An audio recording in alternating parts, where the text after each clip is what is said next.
I'll get you, my pretty. This is a classic line you've all heard. And who does it come from? One of the most infamous witches in pop culture, the Wizard of Oz's Wicked Witch of the West. She fits every stereotype a witch should. She's green, cloaked in a long black robe, topped off with a black hat sharpened to a point. She rides around on a broomstick, and she even has the mixing cauldron back at her lair so she can cast spells on people. We think of the Wicked Witch of the West as the epitome of everything a witch should be, but in reality, what someone who is accused of witchcraft would look or behave like is nothing close to that. As long as we have prejudice and bigotry and hatred, we're going to have witches. We're going to have people we scapegoat and then we turn into witches of one kind or another. Contrary to popular belief, the origin of witch trials was not in Salem village in 1692. They were actually going on in Europe for a long time prior to that. Witch hunts in Europe first began in the late medieval time period, almost 300 years before those in Salem village. According to some historians, nearly 1 million women were charged with witchcraft over a period of roughly 250 years. Much like the trials at Salem, these European witch hunts have been unexplained and remains widely debated in historical studies. However, much of the reasoning behind European witch trials and hunts is often thought to be the demographics and social conditions in that specific place. One theory why the European witch craze was prevalent in the way it was that after the Black Plague of the early 1400s, women were starting to gain power and men, consequently, were losing some of their status in society. This aspect would be looking at the witch hunts in a gender-biased point of view.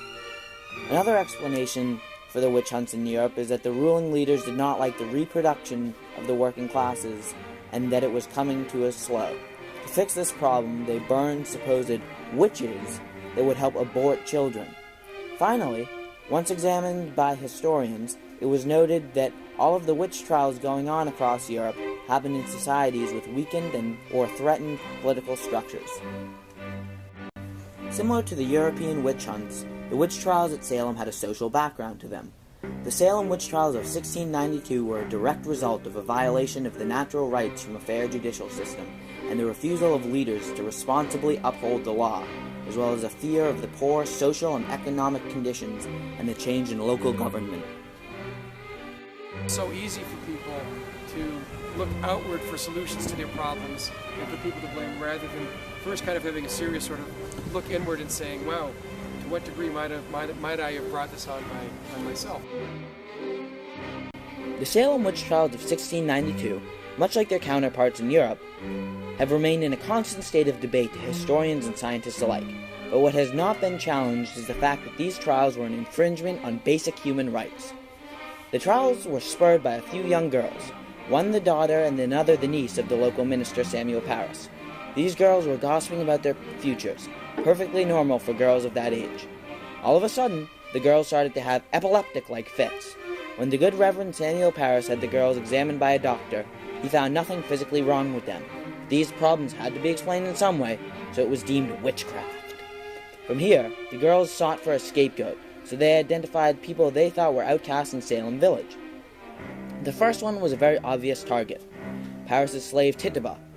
After her, the accusations kept rolling in. The girls started to name more and more people, neighbors started to become leery of each other, and Salem's entire social structure was in chaos. Shortly thereafter, the hangings began. Innocent people were being accused of witchcraft, and the judicial system of Salem was doing little to help. Essentially, the judges acted as the jury, prosecuting attorney, and the judge all in one body. Who are you looking to blame?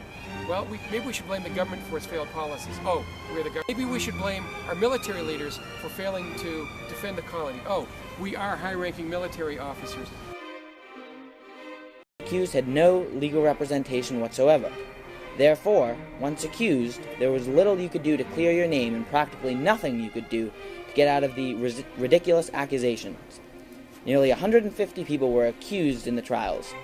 Many were able to flee before the judicial hammer struck down upon them. Yet others ended up dying in jail, and 19 ended up being executed, whilst one wizard, or a male witch, was pressed to death. In the 17th century New England, everyone believed in witchcraft. Ministers, college presidents, the most devout believed in witches. So imagine this situation if you were living in 1692.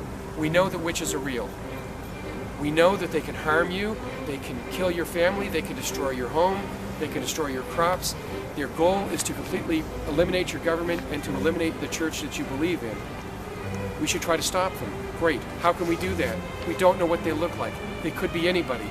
They could be a neighbor. They could be your best friend. But we have to try to find them.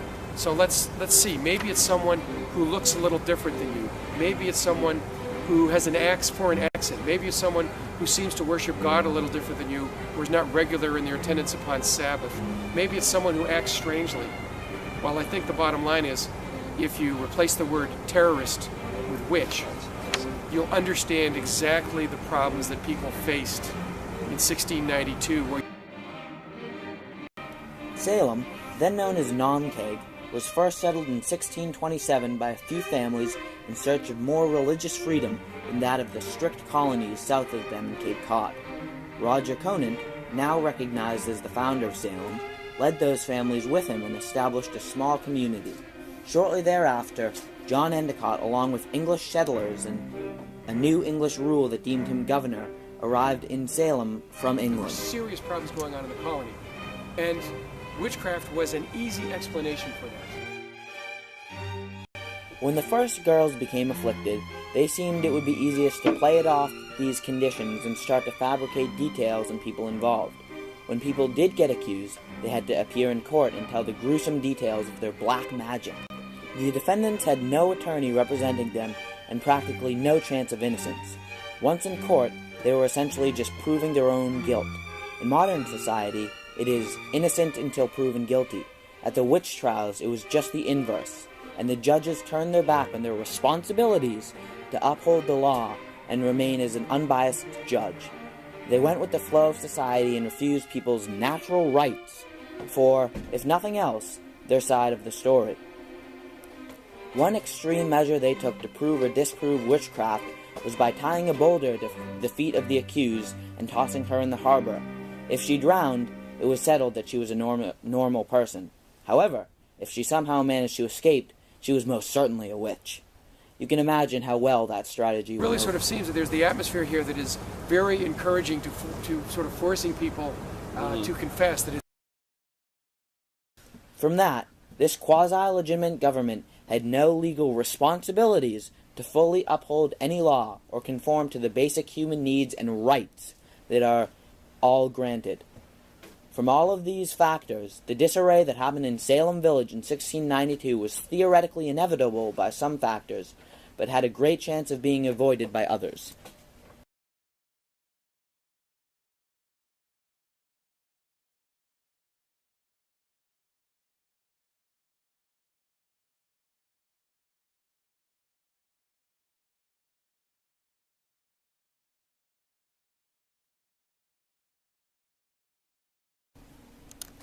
The Salem witch trials of 1692 was the largest outbreak of supposed witchcraft in American history.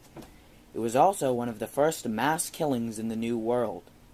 From these horrific events that took place in a once quaint fishing community, there are many lessons that we can learn. Most importantly, it can be learned what a lack of government combined with a plethora of social issues can be a deadly combination for catastrophe. Moving forward, the U.S. and other nations will hopefully take steps to prevent such terrible occurrences I'd like from happening. to think that at some point it would all make sense, but I don't know if that'll be in my lifetime or yours, which is what makes this thing also interesting too. These are our thoughts on what caused the Salem witch trials of 1692. But are they fact? Absolutely not. The world will never truly know what was behind the Salem witch trials of 1692. Thank you to Dr. Emerson Baker, professor at Salem State, Director of Communications Stacy Tilney at the Salem Witch Museum, Miss Kristen Borges, Mrs. Laura Jones, Mr. Jeffrey Grossbeck, Miss Teresa Leary, Miss Morgan Sperry, Master Matt Raymond, the Salem Witch Museum, Salem State University, the Boston Public Library, the Hamilton Wenham Public Library, Mr. Ken French, and all others that helped in any way to make this presentation all that it is today. Thank you.